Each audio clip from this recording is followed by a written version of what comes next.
Welcome back to the On the Bloc podcast. Today you've got myself, Ryan, content manager at Bloc. I'm very lucky to be joined by Stephen, who is the owner of the brand Baire Atelier. So I'm really looking forward to chatting to him today. Stephen, take it away with a quick intro, mate.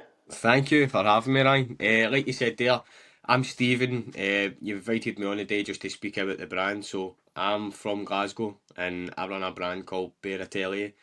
Been running now for a few years, but it hasn't been easy. And I think that's kind of a lot of the stuff that you're kind of looking to see and speak about today, because there's a lot of people out there that always want to start brands, and it's not as easy as what you think to start with. I'm only really starting to get kind of traction now, to be honest. But it has been a long road, but I'm pretty sure we'll cover a lot of that when you start on with the podcast today anyway. So just to kick start, then before we start talking about your brand, obviously if anyone follows your personal TikTok Yep. or your Instagram, they'll know you're a stylish guy. So where does your inspiration from fashion come from? Is that something you've had from early, or is it a recent thing? I don't know if I would say I'm stylish, but years I've always really kind of been into fashion. I've only really started the TikTok recently as well, and again, that was only really started to promote the brand, because when I started the brand, the first year or two was really poor sales wise, and it was all just down to self promotion. Like I wasn't telling anybody about the brand, so how did I ever expect anybody to know anything that was really happening? So that's why I started the TikTok, and then I think a lot of the inspiration that I get for my fashion comes from that platform. I see guys like yourself, Mace, Jordan Can, Boz, all these kind of guys who are out putting it, how their style is, and it kind of then forms how I've kind of started creating, and that's kind of where my style kind of inspiration comes from. I've actually just started a series putting people onto fashion creators that I think are the most stylish and the most relatable, because I think at the end of the day that's what a lot of people are kind of after. I see a lot of creators out there that are really, really good creators on maybe different platforms like Instagram, but when it comes to TikTok they don't do as well, because I don't really know. It might not, just people don't find them as relatable. So I'm trying to put people onto more kind of that side of things, because I think at the end of the day that's what everybody wants to see. Do you think it's harder to, because I personally find it harder because to create TikTok content as opposed to Instagram, from because I feel like you just take a fit pic photo, easy, Hmm. job done. But video, I think one, having the confidence to talk in front of camera. Two, it's a lot more of a faff to, I guess, edit and put Yeah, stuff together. Is that a challenge that you've sort of found? 100%. I think Instagram is obviously just more about aesthetic. Like that's like you say, set something up, it looks good, take a picture, post a picture. Whereas TikTok is more about, I think for me it's a lot more about storytelling, or like trying to get like a bit more about yourself out there onto the platform. And I think that's how your profile kind of grows. But I'm really not the most confident person, and the finished product that you probably see on my socials, it never runs as easy as that. There's always outtakes. You always get you always make a mistake, or you say something that you didn't mean to say. So, there's a lot of editing and stuff that goes behind it. And this brand isn't my only source of income. I work full time, so like you said, there's so much faffing about, mate. Like my only real content day is the where I get the most amount of work done is a Sunday. Obviously, it's a Sunday today. After this, I'll probably go shoot some content, because it's like the only day that I really don't do much. So I only really have like a small window where I can produce content. So there is a lot of, like, when you work full time, it is harder. But one Hundred you need to percent. be post. You need to try and be as consistent as you can. I always say, like, you should be trying to post at least once a day if you can, because that's where I seen the most growth. So if you've got any time available, that's kind of the what I would say. At least try and post something once a day. And it doesn't, with TikTok, it genuinely doesn't need to be aesthetic. Like, see just the way we are sitting now, you could just set up a camera and just talk about something, and there'll be somebody out there that'll relate to it.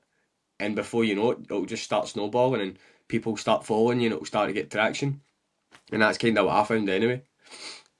Have you got any sort of advice? Because I can fully echo the sentiment with yourself of working full time and trying to run a page, run a brand, and having probably time is the least that we all seem to have. So, is there any tips that you've got for people in terms of managing your time, in terms of what you do to prioritize stuff, like how you deal with being working full time and trying Yeah, to run this brand? I'm probably the least person you'd want to ask because my time management is absolutely terrible. Like I just find myself getting up earlier every single day. That is pretty much what like you text me this morning to see if we're still good to go. I was in the gym at 6 o'clock because I knew I had to get that done, then I had to do this, and then after this I'm going to be shooting content. I've got orders to pack, so like I always feel to try and like get as much stuff done as I can in the morning. But like I say, I work Monday to Friday, and I know everybody works a lot of hours, but genuinely some days I can work like anywhere between like 60 to 80 hours a week, just at my own job. And then obviously when you're coming home at night, you're trying to pack parcels, and it does get quite a lot. But see if you really want to make it work, you can make it work. You'll find time somewhere, and I think that's where a lot of people then start to fall off because I felt like that. You get really stressed. I get massively stressed. You might be the same when you start things start getting on top of you. And right now I'm pretty much only a one man band. Obviously my fiance, she'll help me like ship orders when I'm at work and stuff like that if I'm not available. But I would kind of like pack orders the night before. She'd maybe ship them if she's not working during the day. But I it's really just if you ask me advice, I would just say get up early in the morning because that's pretty much what I do, to be honest.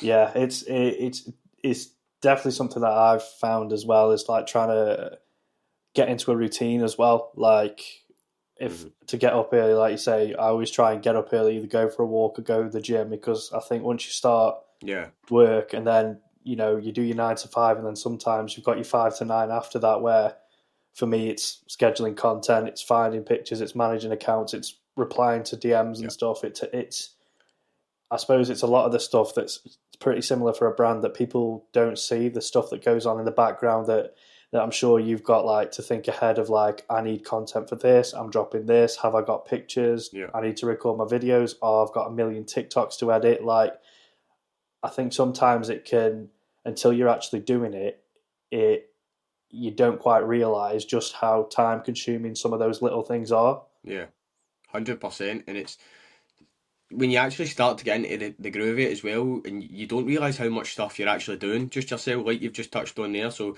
you need to be posting content, you need to be replying to emails, packing orders, replying to DMs, jumping on stuff like this, try to promote as well. It all does take time. So it's definitely it's unless you're really committed, I think you would struggle. And I think that's where some people might fall off, where they do it for a year or two and then they go, oh, this is too much. But it's just about trying to be consistent. Exact same way social media. If you're not consistent with social media, it probably won't get to where you want to go. 100%. So touching on Bear, where does the name come from, and where did the first foundations of wanting to start a brand come from? So it was I kind of wanted to start the brand. I've always wanted to start the brand like for years and years, and I was saying to my fiance, I really want to do something in fashion. Want to do something in fashion, but I have zero fashion background, so it was always a thing where I never really started, never done anything, and then it was kind of like a lot of people during lockdown had some downtime, and I was like, do you know what? I think I'm going to start this, and just started jotting down ideas, and then like everybody, when you get to that point, it's like how to start a streetwear brand, how to start a clothing brand. Then you're on to like random name generators. And then I was just like, when the brand started, it was just really going to be like minimalistic pieces. So plain pieces, bare pieces. So that's where the name came from. Like it was just going to be blanks. And then as the brand started to get bigger and started to kind of develop, people started to ask for like graphics. So it kind of did shift away from that because it was kind of going to be just blanks to start with, and then I started doing a bit more designing, and then obviously, as you know, I've kind of switched up the name a bit, so it's now Baire Atelier. And that was basically just, I felt it needed kind of switched up a bit. I felt it was just too short. It was just bare. So that's kind of where I added in the atelier. And there was actually a brand out there that started up with the same name. So I only found this out because one of my customers got in contact with me and they were like, "I emailed you, but you've never responded." I was like, "You've no emailed us," and then they sent his email address and it was actually somebody else. So I kind of wanted to Okay. distance myself for that as well, which is all. But I had the name trademarked, so it wasn't really an issue.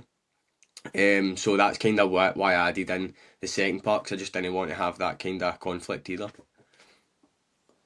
And so you started the brand 2021, Yeah, it was 2021. and then to where we are now. Yep. What would you say has been the biggest success? Like what would you attribute that to?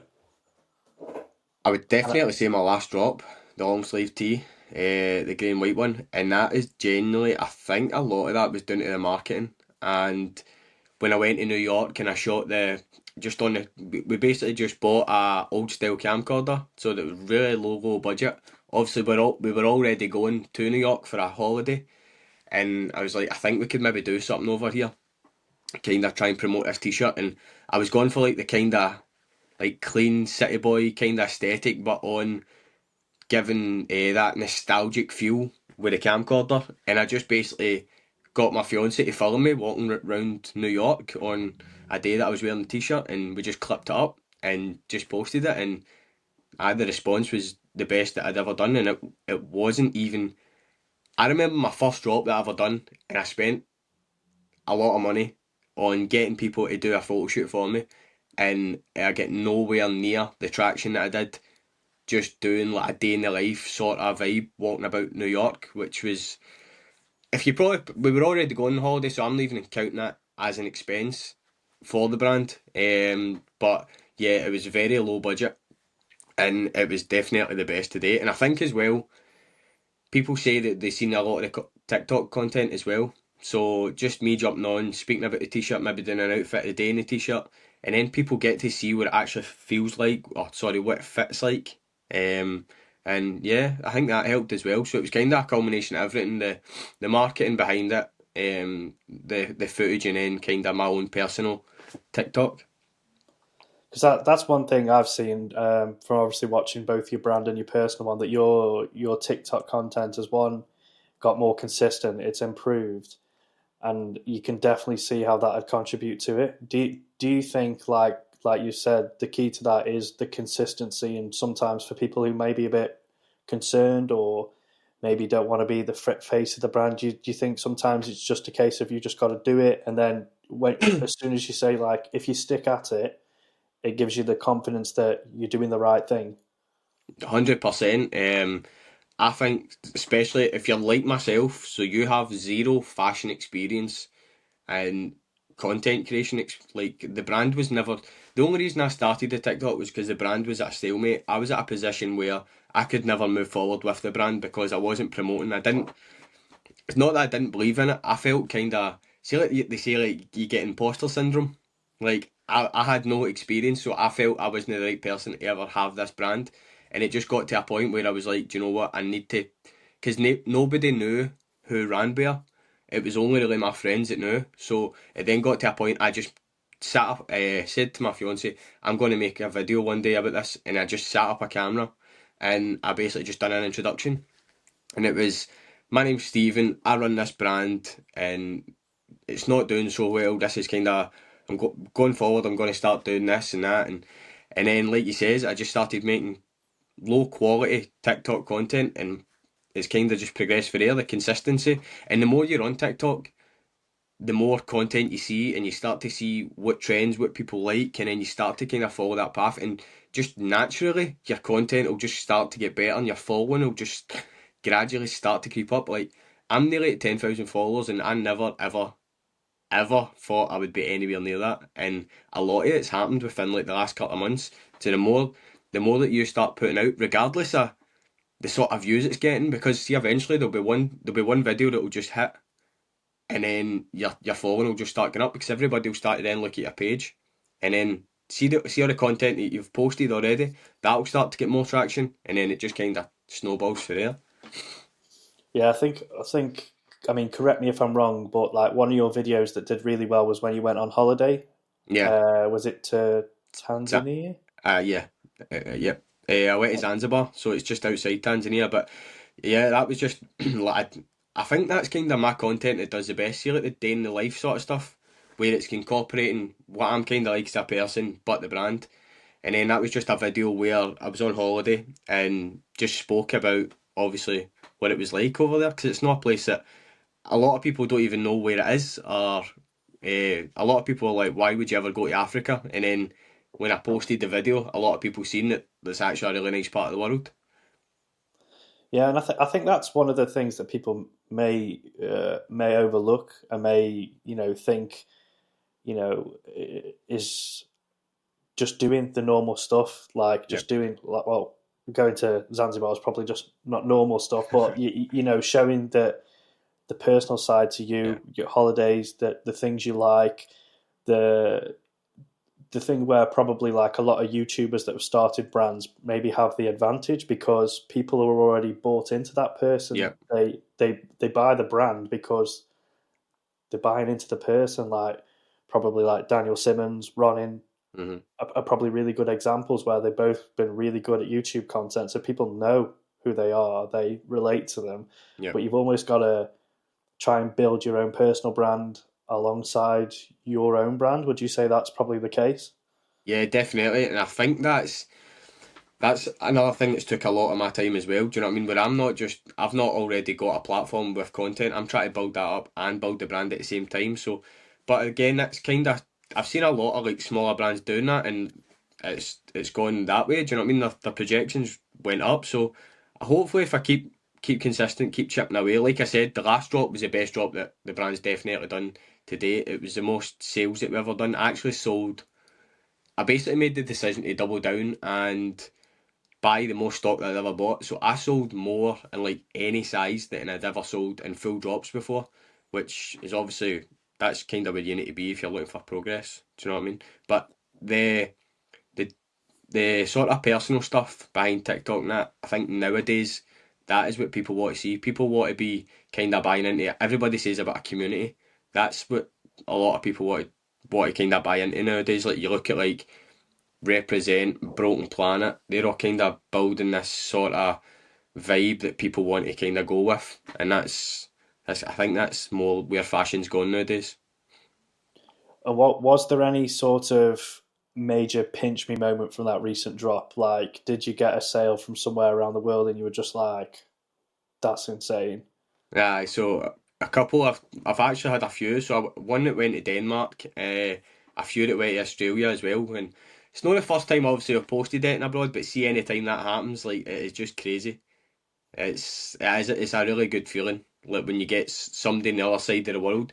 But then it's like I wish it like sometimes you wish you knew how they came across the brand. Is it just from promoting on Instagram? Did they see the content from New York, or have they seen my TikTok? Do you know, so you know kind of what direction you need to start pushing. Um, and I think I would like to do pop ups as well.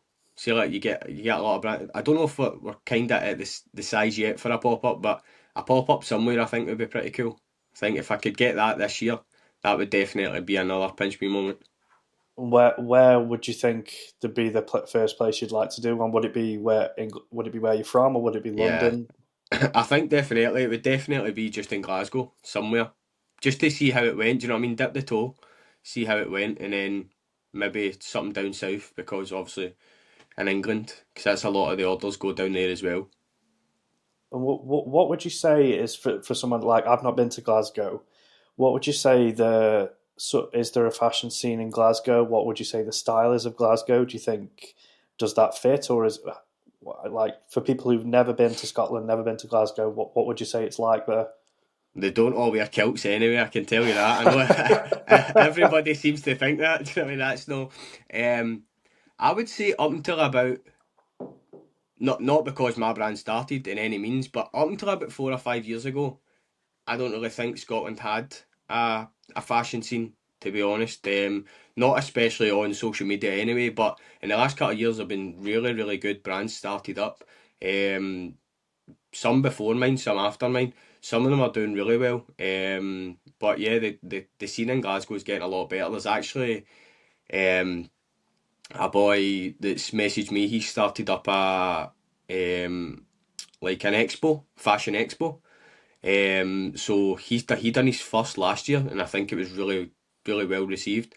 He's actually asked me to take the brand there this year. So if I've last year I couldn't go, I didn't have enough stock because I had like supplier issues. But definitely, if I can get supply enough stock, I would maybe think about taking a table at that because I think it was really really well received last year. So the fashion scene in Scotland has got a lot better, especially like streetwear kind of fashion.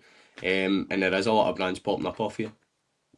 And do you think that sort of changes? And I've had this conversation with quite a few people that social media has kind of completely fueled that. That whether that's a good thing or a bad thing, that there's kind of an almost like a homogenization of styles or like people taking different styles when you can be from anywhere in the world.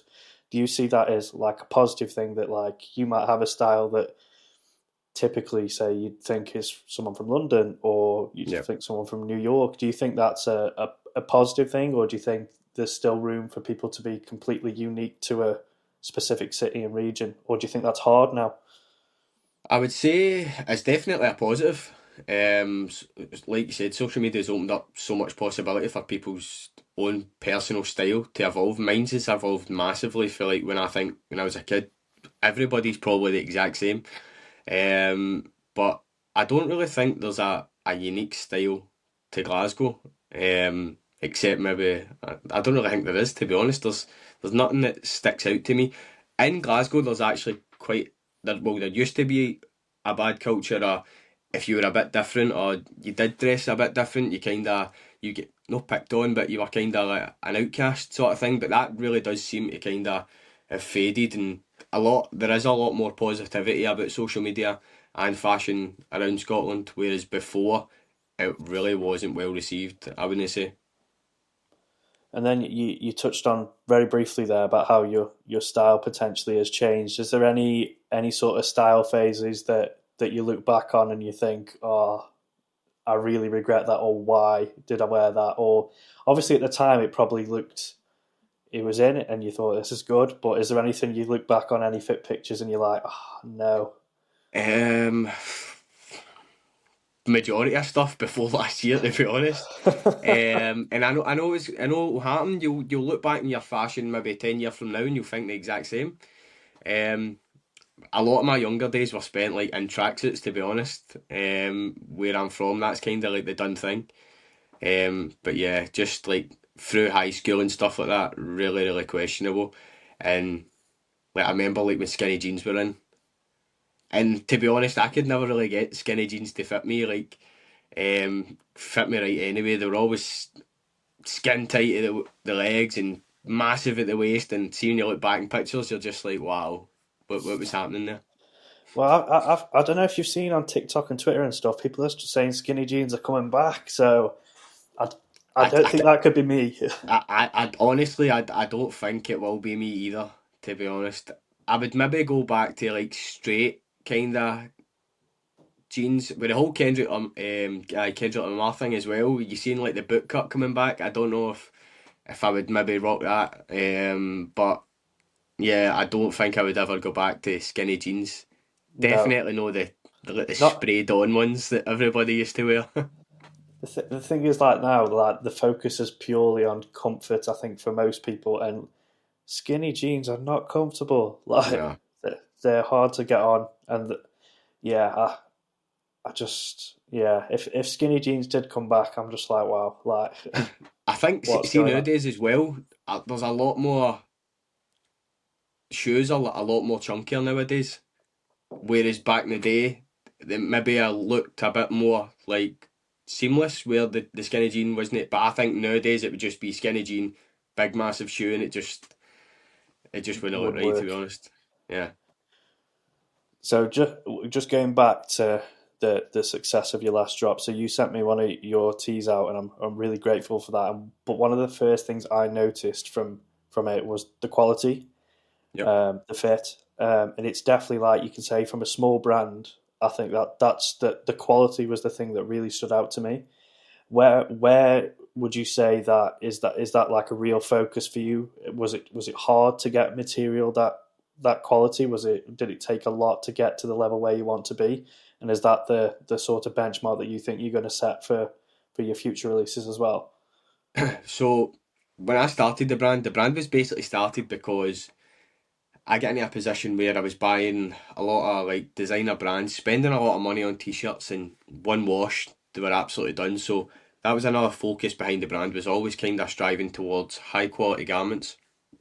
And when I first started, like I said earlier on, it was just googling how to start a clothing brand, how to start a streetwear brand, and I came across this agency that basically helps startups and sent them like my designs and stuff, and they basically blew me off, says that they didn't think it would work, sort of thing. But I was paying them good money to get to help this right at the very start. So I basically just used that to my advantage, and I kind of like snowballed off the back of them, and kind of like I was just digging for information, and they put me on to a supplier. Well, they mentioned a supplier, and I just basically cut them out of the picture and went to this supplier, which was actually based in England, in Birmingham, and that's where I started getting all of my clothing made, and loved it, absolutely loved it. But as you know, with it being manufactured in the UK, it can be just so expensive. And like I said, the brand was kind of a stalemate where it was never really going to take to the position it's kind of in now if I continued to make the garments in the UK, although the quality was amazing. So I made the decision to move overseas, and I get in contact with a supplier, and everything was going amazing. They were sending me free samples, something I'd never had before. When I was getting sampled before, I had to pay for them. So they were sending me free samples, the t-shirt, the fit, the fabric, everything was amazing, and then they just ghosted me. And I'd spent like 6, 7 months. I don't know if the factory shut down. I don't really know what happened. And I was just left in a position where I was thinking about closing down the brand. I was like, oh, I can't go through this again.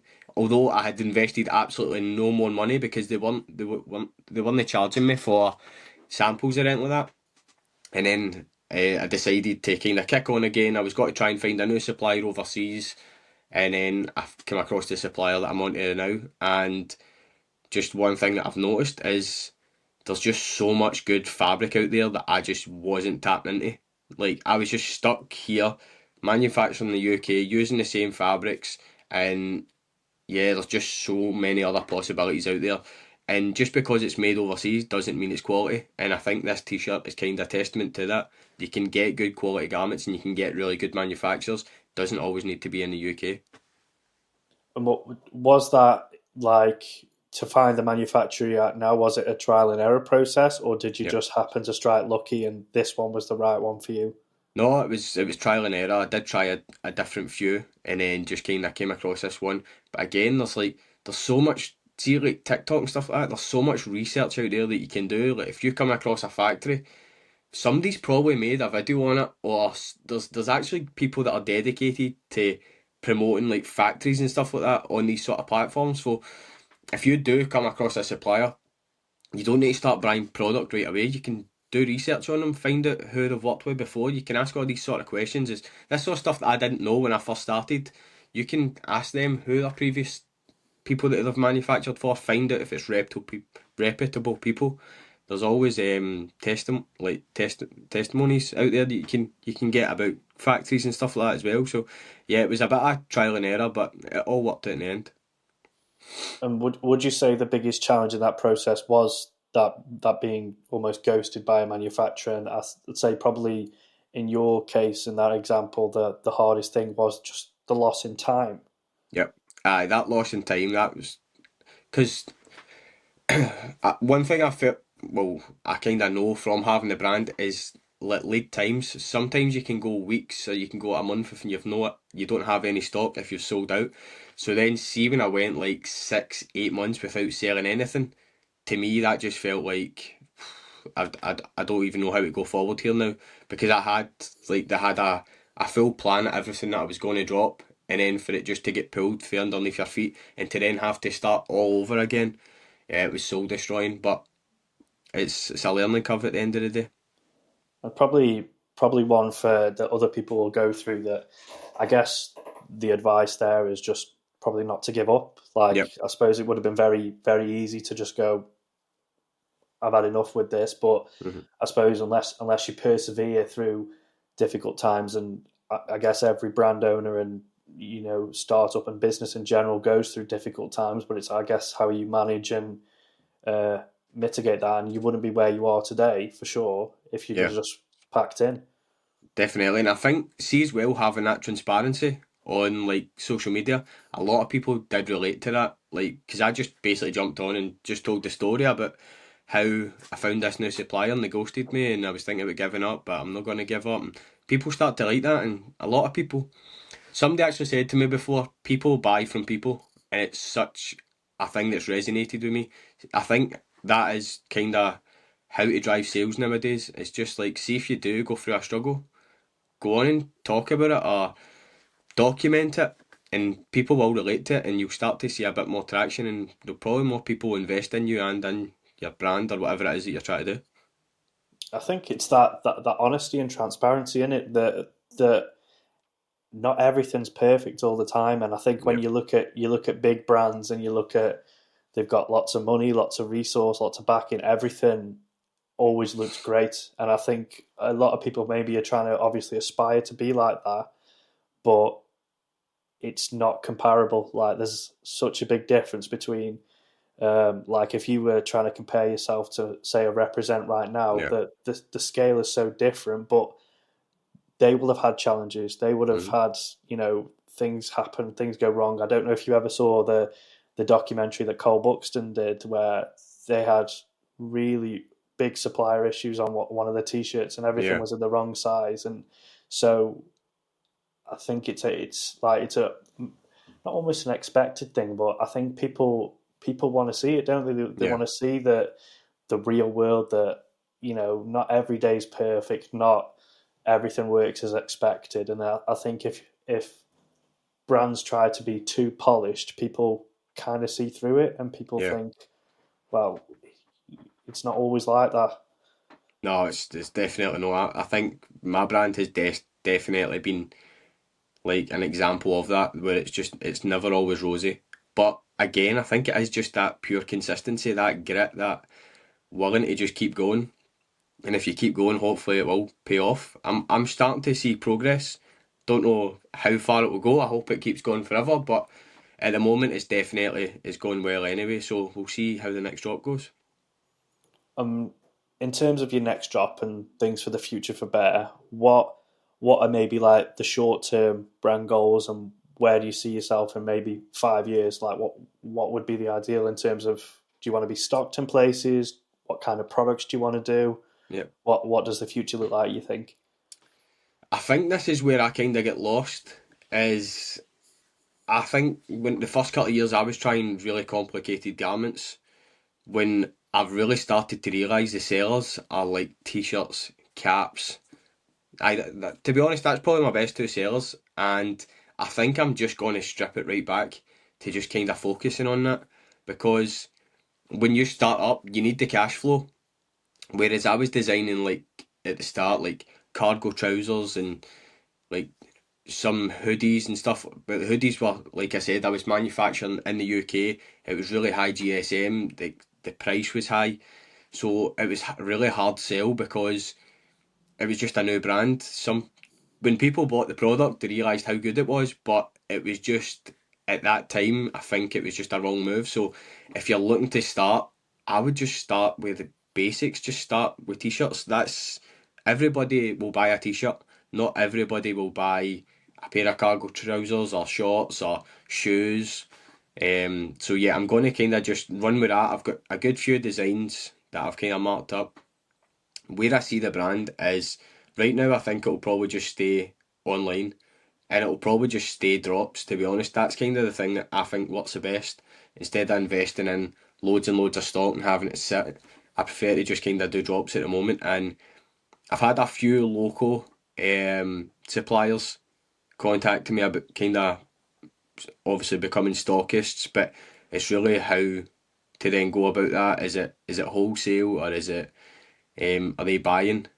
So it's really about getting what's kind of right for me, and it has to be the right stores. And because ultimately I've got a vision of where I want to see the brand, so I then don't want to put it into a store that I don't really align with, and the Mhm. stock just sits there, or it can maybe have a negative effect on the brand, or it's do you even sell in a store, because then that kind of takes away from people buying from Baire when they can buy in store somewhere, they can go try it on.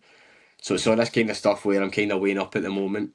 Do you know what I mean? But maybe this year I might test the water with that, but I'll see how more my drops go. But again, the goal for this year is just to sell out every drop. Do you know what I mean? The grey and white t-shirt is basically almost sold out. The only thing I have left is two large t-shirts and 12 extra large. So that has definitely been good. Do you know what I mean? So, but Sure. if you're a taller lad and you want a t-shirt, hit up the website. Yeah, and I can definitely vouch for the quality and the fit. Like, if you need a long sleeve tee, and like I said to you on the message, I don't really have many Yeah, long sleeve t-shirts, so it really fit a niche that I needed. Like, I was like, I don't have it, and then like the quality for a small brand, because like I think a lot of people sometimes are probably more aware now of quality yeah, because of TikTok and social media than before. So like you can go and try on t-shirts in Selfridges and stuff, and they'll be like 100, £120, yep, but the quality is not the same.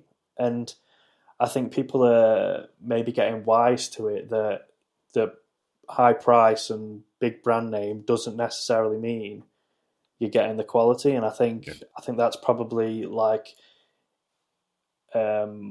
where you notice the difference between someone becoming a brand or just like merch, and it's just like low GSM. It's a print yeah, on a t-shirt. There is a different difference between which are you yeah, like? Is it almost like print on demand merch, guild and stuff, or is it I really care about the fabric and the quality and the yeah. fit? And that is definitely something that I noticed straight away from the t-shirt. So you've from my perspective, you've smashed it there for sure.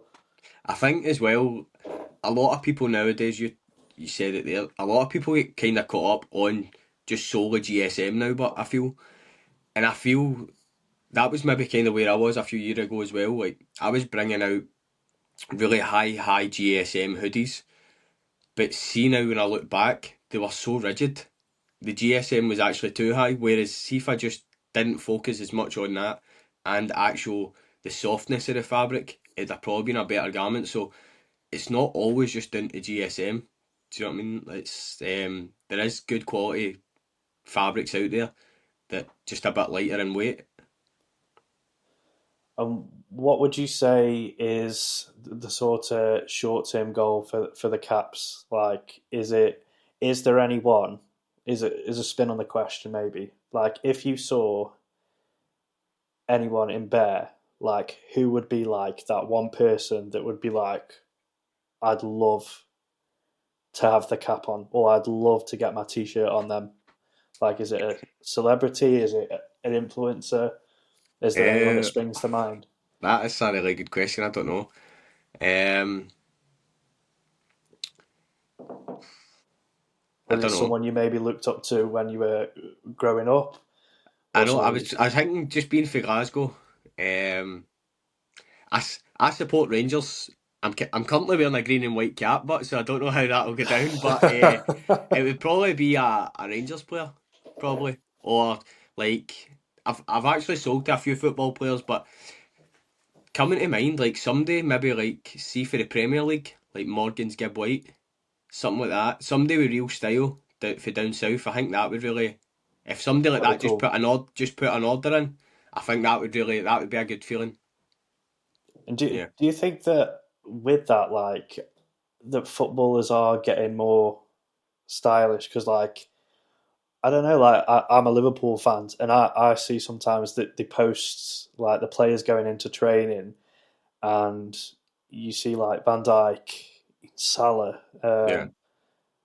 Jones, like they've definitely got a style, and I think it's very heavy streetwear, I'd say, and Yeah. that probably comes down to streetwear being comfy. And if you go into training, you just want loose, baggy clothes, pop in your training gear, and Yeah. then straight back out.